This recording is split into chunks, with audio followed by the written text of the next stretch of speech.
This is Sue Hitzmann. You're listening to Thrive Loud with Lou Diamond. Today on Thrive Loud with Lou Diamond. Beat it, or I'll call the Brute Squad. I'm on the Brute Squad. You are the Brute Squad.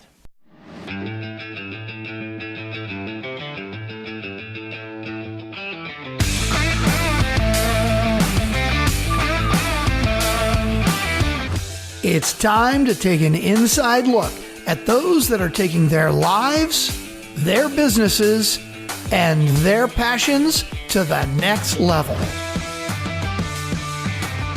Get ready to thrive loud with Lou Diamond.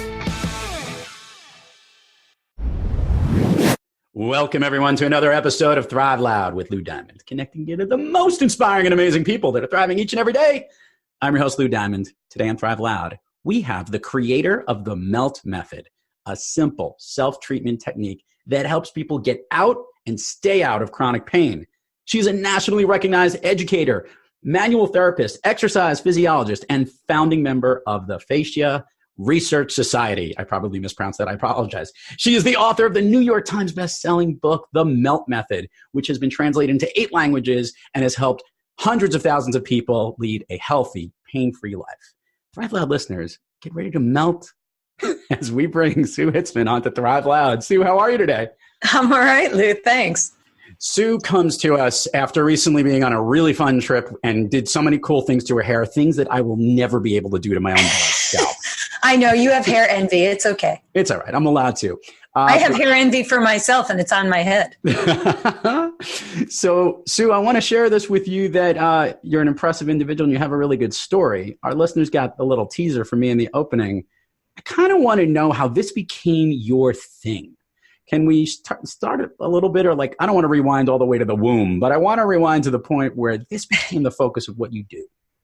Sure. Well, I mean, I would say, honestly, I don't need to go, I probably could go all the way back to the womb. But when I was a kid, I had a great grandma that was super spry and super intuitive and full of love. And, she was the one thing that really loved me. And, I felt very connected to her. And one year I remember coming back and she was in a senior's home and she didn't know who I was. She couldn't walk anymore and she was in a wheelchair. And I think at 11 years old, that really shell-shocked me because I don't know. I asked my aunt, what happened to great grandma? And she said, she just got old. And I was like, Are you going to get old? And she said, yeah. And I'm like, am I going to get old? She goes, yeah. I go, how do you stop that from happening? And she said, you don't. And I think at a young age, I got very wrapped into what was it that epitomized longevity and health and wellness. And when I grew up, Jack LaLanne and Jane Fonda and the 20-minute workout was all the rage. Fitness epitomized wellness. So I got into the fitness industry, and my first job at 16 was as an aerobic instructor.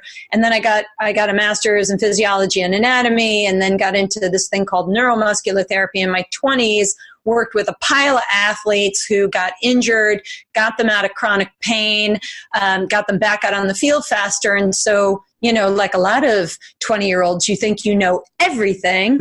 And then one day in my late 20s, I woke up and the bottom of my foot hurt me. And it was like an unusual pain. It wasn't like I sprained my ankle or strained a muscle. Like I couldn't even describe it. And what started out as like a minor bit of foot pain, I thought I stepped on a piece of glass at first, and then it turned into this body-wide pain problem that I had. I went down this rabbit hole for 18 months, getting CAT scans and MRIs and being told, maybe you have lupus, maybe it's MS, we don't know what it is. And it kind of made me kind of disillusioned that I think I found the dirty little secret of fitness. Lots of people eat right and exercise and have pain. And it sent me down this rabbit hole of trying to figure out what it was that really did cause pain to become chronic. And I started studying the other components of our body, the nervous system, the connective tissue, which is called fascia, not fascia, but is fascia, the connective tissue of the body. And I started learning hands-on modalities that were more in touch with what we call the subtle bodies, the energy bodies, not just your physical body, but the other components that can actually cause pain. Started a private practice in the late 90s, and Melt basically spawned out of my private practice. A client of mine said, if you could just invent a way for me to do to myself what you do with your magic hands, I'd stay out of your office. And so I started tinkering with softballs and rollers, and I came up with this idea of putting PVC piping. I wrapped it in bubble wrap, a yoga blanket, and a yoga mat, and duct taped it together. So it was this kind of soft tool, sort of like somebody's gentle forearm on the body. And I started to develop what I was calling hands-off body work for my clients so they could continue to do the same things at home. They came back better. I got excited, and I coined the term melt in 2004. And that's basically where it all started. And today I've got 2,000 instructors worldwide teaching it as a group exercise class and doing private sessions with clients, massage therapists who incorporate it into their practice so that they can empower their clients to get better faster. And that's pretty much what I do for my day, is help people realize that suffering is a choice, but you can actively participate in making your body feel better if you know how. Sue, I love that. You brought us up to speed. You also hinted at what you're passionate about, and also the fact that you have this really successful business. I was gonna ask this question. Let's talk the business thing first, then I want to dig down more into our conversation before we started. Difference between coming up with an idea and something you're passionate about, and then rolling out a business. Yeah. From your experience, how challenging was that? And is that still a challenge today? Yes, I think that running a business and being an entrepreneur is probably one of the hardest jobs you'll ever get, because there's a lot of uncertainty in it. And it's a big challenge. You have to learn how to create a team and then manage people, because you really can't go at something alone unless, like you invented, I don't know, like a stick that you were going to sell, and all you needed to do is just dump a bunch of, you had a lot of money and you were going to throw marketing at it, and then it was going to be a blip, and then it was going to disappear like a lot of products do. But if you want to really create something sustainable and create a carbon footprint, or, you want to reach people around the world and share what you know about science and research that's so complex that the layperson is never going to learn this unless somebody speaks up about it. Right. It does take a lot of, you have to have a passion, persistence, and then people around you that are going to help to grow your practice. And, in today's day and age, in today's climate of selling things, unless you have a brick and mortar location, you've got to be able to navigate the waters of the internet, which are constantly fluctuating, and, Google and all this other stuff, and your SEO and SEM, and buying products and importing them and then warehousing them. There's a lot that goes into running a business, and it's you really do have to be dedicated and realize you're going to put in a lot of time and effort. But it's wonderful when you feel like you've really transformed people's lives and you've done your job that you set out to do. So it doesn't tire me out too much, but sometimes it does drive me crazy. I'll ask this question in the spirit of the things that you're passionate about. Is the running the business, or is the actual, I guess I want to use the word healing, but I want to use it in the right way, but making people feel better. Yes. Is that still the thing that gets you up each and every day, knowing that that's kind of like your superpower and your purpose? It is. I feel like my superpower and the gift that I've been given is really to directly help people. Running a business is really challenging. It's kind of a time suck, being a CEO. But you have to sometimes be that, because, for a young business owner, I've endured fraud and, watched $1 million go out of my bank account. I've had, bad websites developed that eat away and chomp away money, fraudulent marketing companies that say that they're marketing and using your money to marketing, and all they're doing is putting it in their pocket. So it's a tough, like I say, I mean, it's just different today to be a CEO than it was 20 years ago, right, or, even 10 years ago, but definitely a decade or 20 years ago, the internet just wasn't as robust as it is today. And now, you really do need to, work harder to make more. And what oftentimes happens, and I see it happening in my business, is you make more money, but then you end up spending a whole lot more money to make more money. So you're really, in the end, netting the same amount of money, but you're working a lot harder. It's so true. The key is how do I work less, make more, and not fall into that trap? Big question. So the question I have here has to do with our mind and are physical beings. Okay, obviously, look, you get into some kind of injury, you play a sport and you fall and you physically hurt something and you injure yourself. Obviously, it's painful at that point, no matter one way you can do it. But the whole mind over matter. Mm-hmm. When we are feeling chronic pain over time, or there's so many different factors, there's so many things hitting us each day, stress, actual older injuries, maybe not necessarily treating ourselves the right way. You got all these different directions. I want to hear your 2 cents. Do we really suffer and feel pain? And is it something that we can kind of overpower between our ears with our mind? That's a really great question. Pain is not what eludes people, right? Pain happens for a lot of reasons. You just kind of said it. It could be accidents, illness, injury, heartbreak, the flu. Lots of things can create the pain response. And the thing we know in research is that really 100% of the time, your brain is ultimately what's producing the pain that you feel. It's being alerted by the body that something's wrong. And so pain is kind of a built-in alarm system. So thank God that we have it, because if our brain couldn't alert us that something's wrong, we might keep our hand on a hot stove or, stab ourselves with a knife and be like, doody-doody-doo, like this is not hurting me. And then you just bleed to death. So it's an incredible thing, the pain, that the brain can produce pain. But what it eludes people is, why is it that pain sometimes comes and goes, and then sometimes it stays? So acute trauma is obvious, when you hurt yourself, your body's sending that message. But what is it that creates a repeated pain pathway in the absence of injury? And what I always say is, even if the brain is 100% producing your pain, you've got an issue in your connective tissue. Right. It's not just in your mind. And in there lies another problem, is that the fascia, most people don't know what connective tissue is, or that it's a renewable resource. But in fact, you can change and reprogram not only your brain to body pathways, but the body to brain pathways that ultimately can quell the pain response that you're getting, especially if you have chronic pain. So that's kind of maybe a long answer to say that if you have pain, can you actively participate in quieting the pain response without taking an opiate or a drug? And the answer is absolutely yes, you can. So let's ask this question on 3 tiers, from young people, people in the middle and the prime of their lives, to elderly people. Mm-hmm. Do you address how they deal with having a pain-free life any differently across those different ages, or is it consistent across the spectrum? It's pretty consistent across the spectrum. Because we all endure connective tissue dehydration, or what's called fascial stiffening. Even if you don't have pain, everybody's experienced the deformation of fascia, like when you sit for long periods of time and you get up and you kind of feel like you aged 40 years because your joints don't work as well as they did when you sat down. You feel super stiff.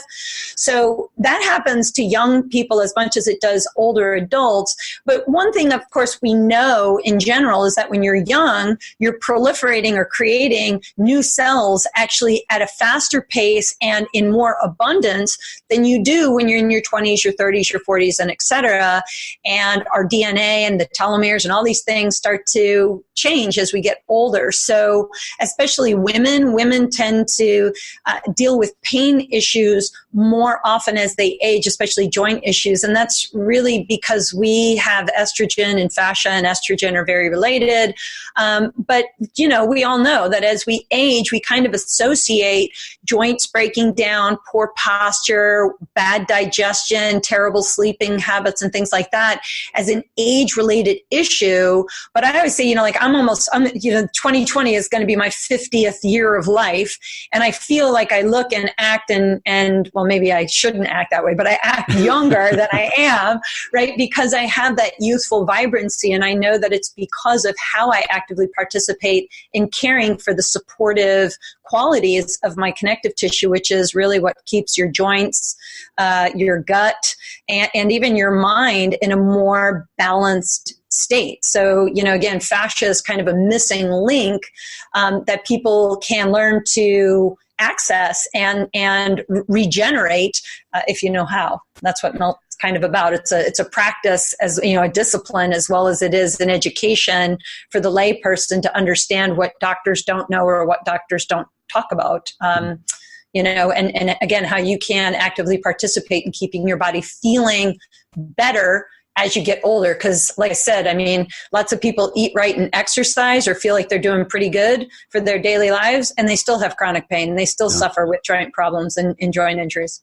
So whether it was when you wrote your book, when you teach your methods, when you speak, when you talk on different podcast shows or wherever you're being interviewed, what is always the aha moment that most audience viewers will take from your method? The one thing that always is like that's the one thing that sticks out. Is there one consistent one that stands out over the others?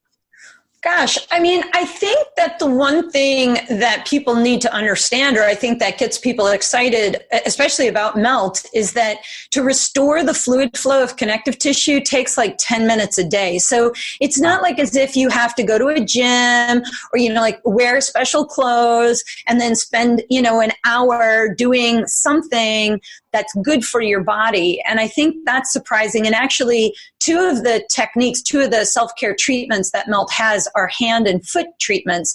And those two are super powerful because in your hands and feet, you've got tons of free nerve endings, as well as a pile of joints that your brain is looking to find so that it stabilizes you in an upright posture and can move you from day to day. So I've got people who come in with just chronic neck tension or low back pain and just start treating their hands and feet at work. And they're like, I don't even understand why this works, but like, I feel better in a week just from doing this every day. I don't get it. And I said, well, you don't necessarily need to get it to make it work, but if you know how to do the treatments, that's what you need to know. And if you read the book, then you'll understand the science behind the methodology.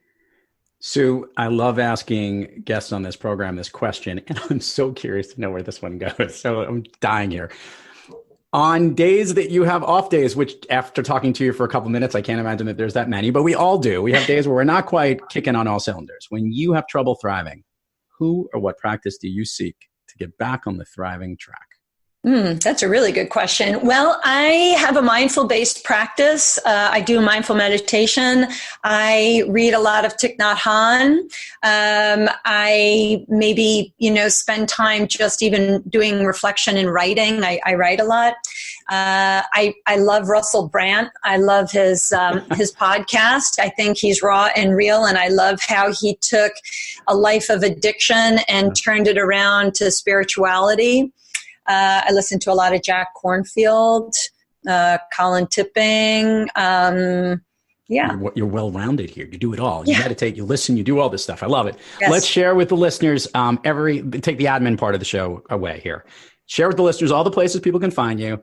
We'll put it all in the show notes, but it's always best from you. Websites, links, anything special going on. It's early 2020 as this episode is kicking off here, and I put it in your hands so people can know how to connect with you. So, Okay, so the easiest way to find us is to go to meltmethod.com, MELT method.com. And I'm also very, present on social media. We're on Facebook and Instagram under the handle of Melt Method. And you can also find me on the Sue Hitzmann fan page. And I post, general stuff about my philosophies or my beliefs and, beyond Melt on my Instagram page under Sue Hitzmann as well. And we do retreats, we do events, we travel around the world doing live events, and we've got instructors. So it doesn't matter where you are in the world, if you go to meltmethod.com and you click on find, you can find an instructor near you. And again, we do live events, trainings, and retreats all around the world. For those listeners here, there's on-demand streaming platforms and the 2020 Vibe with Melt Tribe Tour events. Those are the things we should look out for, right? I'm guessing.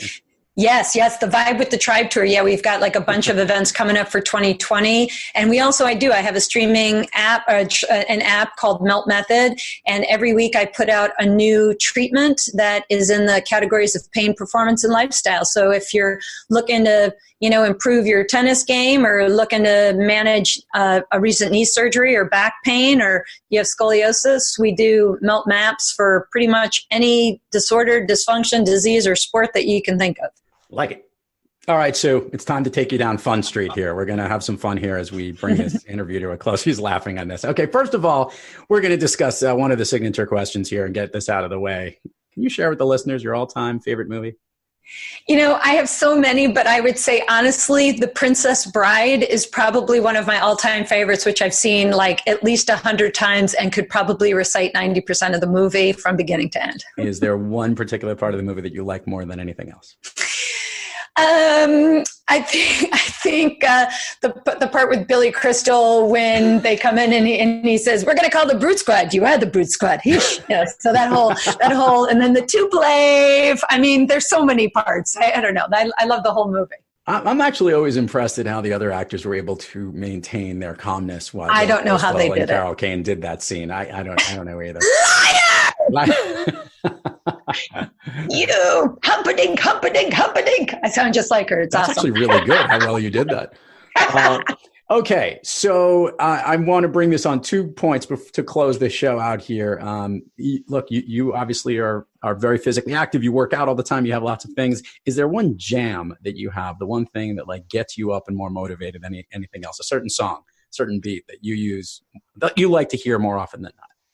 Oh, I mean, I'm a house music kind of gal. So, I don't know. I listen to such a wide array, I'm from basic music like, Maroon 5 to, Miguel Miggs and, again, house and dance music and stuff like that. That probably gets me moving the most is like a good house beat in my ears. As we've kicked off 2020 here, Sue, what are you personally, what's the big goal? Or some people have been giving themselves a word or a term for themselves for the year as kind of a way to set the year right on track. You have any of those things going on? Or I can imagine you have one every single day, but anything that you are thinking about or a goal you're looking to achieve this year?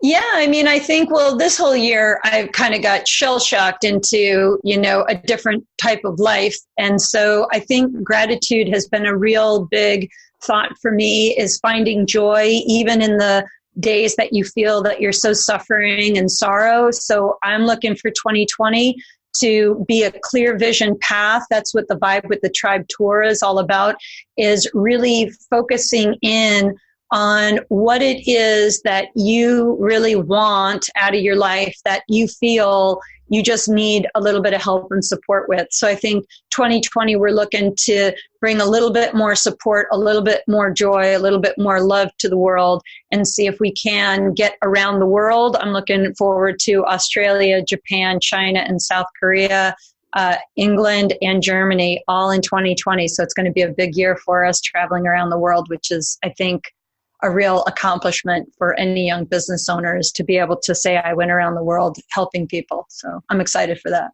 Sue Hitzmann, I guess taking the word of gratitude literally here. Thank you for coming on Thank Thrive you. Loud today. This has been a ton of fun getting to connect with you and our listeners. Thanks, Lou. And to all our Thrive Loud listeners out there, thank you for joining us. And until next time, keep thriving onward and upward. And remember, be brief, be bright, be gone. Liar! Liar! Liar! Get back, witch! I'm not a witch, I'm your wife. But after what you just said, I'm not even sure I want to be that anymore. You never had it so good. You've been listening to Thrive Loud with your host, Lou Diamond. Make sure to subscribe wherever you listen to your podcasts and check us out on the web at thriveloud.com or follow us on Instagram, LinkedIn, Twitter, and Facebook at Thrive Loud.